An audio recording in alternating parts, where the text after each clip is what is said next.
Hai, hello, salam sejahtera Malaysia. Selamat datang ke channel Fels Lifestyle. Terima kasih kerana terus setia dan terus bersama di dalam channel ini.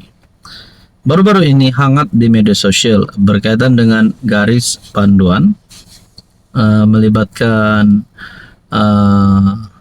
bukan rumah ibadat, bukan Islam.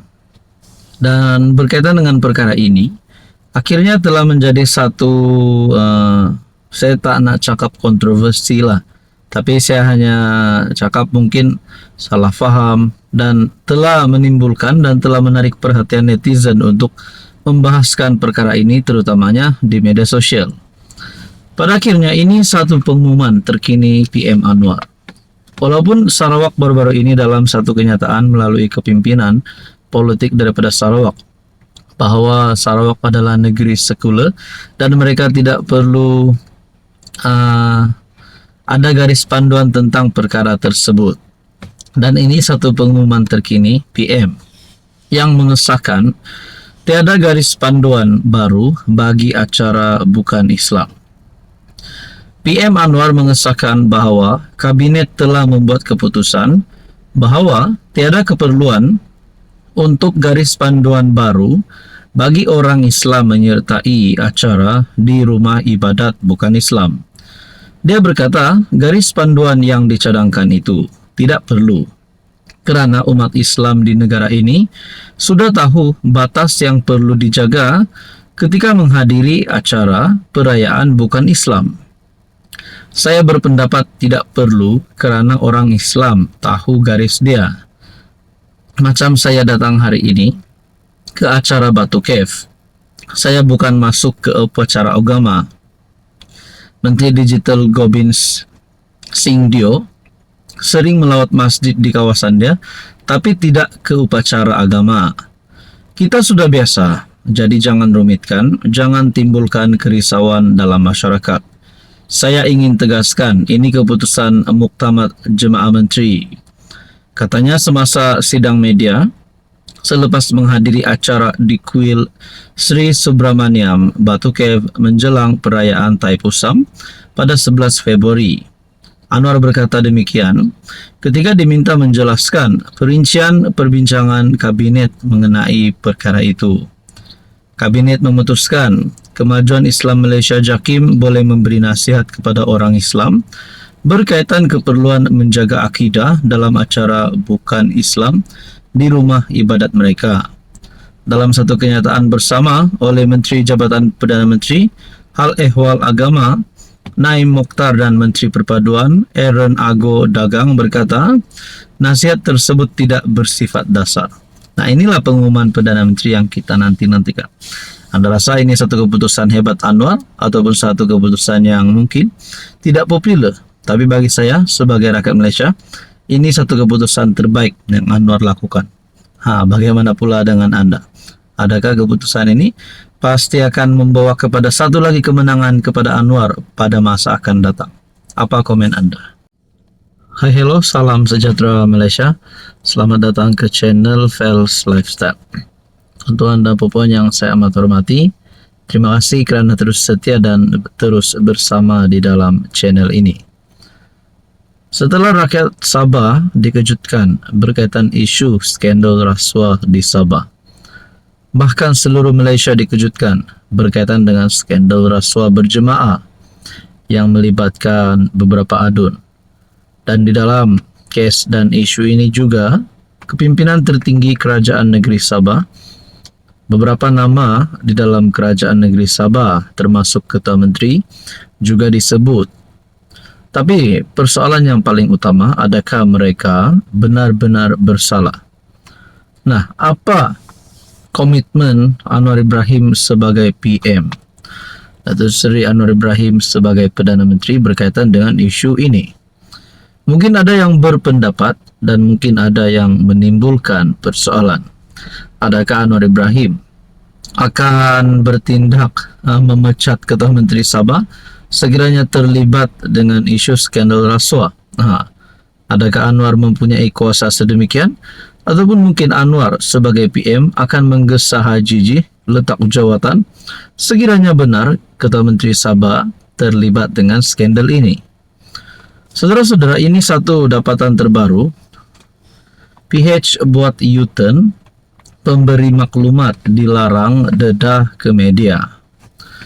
Manifesto Pakatan Harapan semasa pilihan raya umum lalu menjanjikan pindaan terhadap Akta Perlindungan Pemberi Maklumat bagi membolehkan pendedahan dibuat terus kepada media. Namun PM Anwar kini mempertahankan peruntukan sedia ada yang membatalkan perlindungan jika pemberi maklumat menghubungi media terlebih dahulu.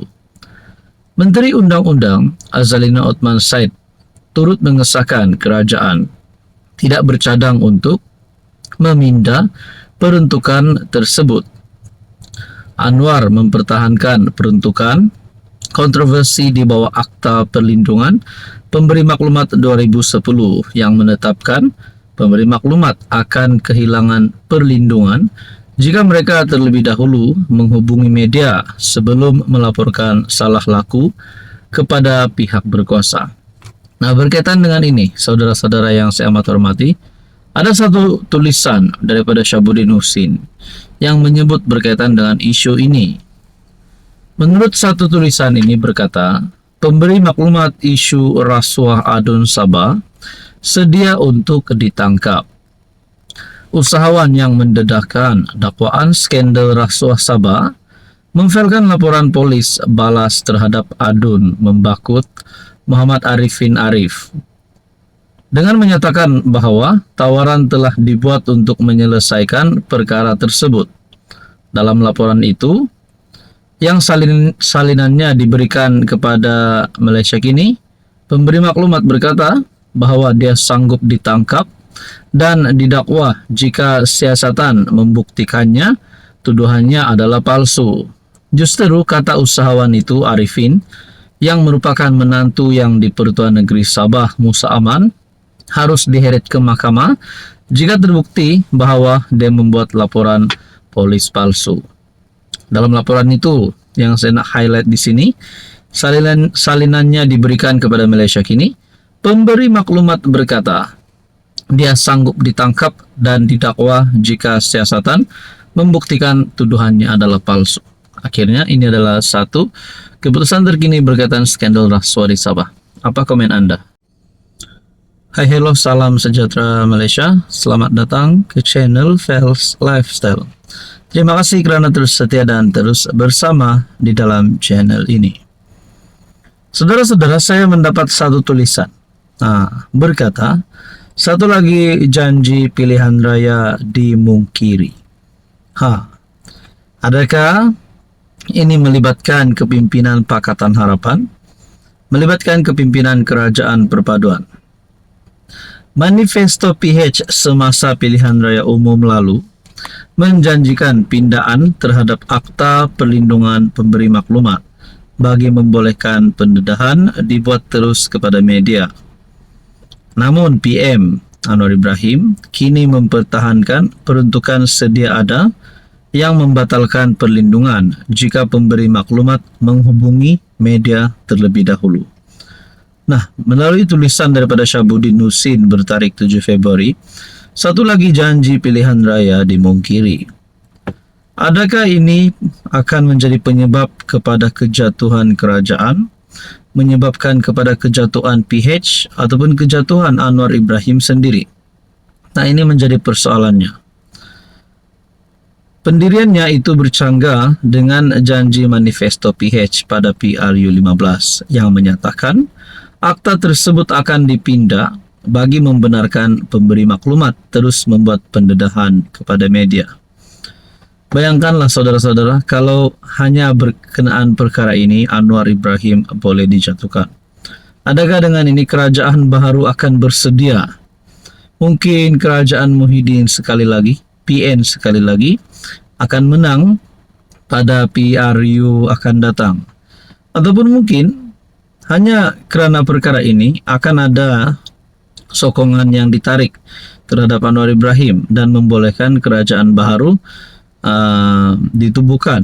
Nah, itu menjadi pertanyaan lah. Tapi bagi saya, untuk masa terdekat ini belum lagi ada yang layak untuk menjadi kerajaan selain PHBN. Dalam tulisan ini berkata alasan Anwar, namun Anwar menjustifikasikan kewujudan peruntukan tersebut. Buat masa ini, undang-undang sudah menetapkan perkara itu. Ada rasionalnya kerana semua orang boleh mengatakan bahawa mereka bercakap benar.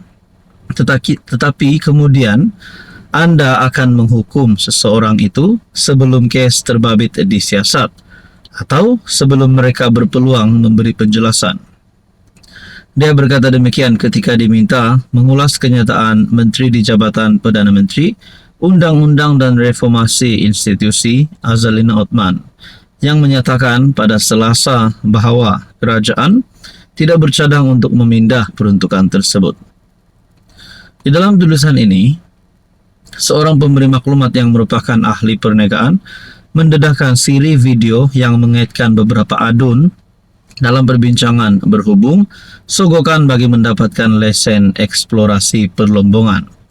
Ketua Menteri Sabah Haji Jinor menafikan dakwaan tersebut mendakwa ia cubaan untuk menggugat kerajaan negeri dan mencemarkan reputasinya menjelang pilihan raya negeri.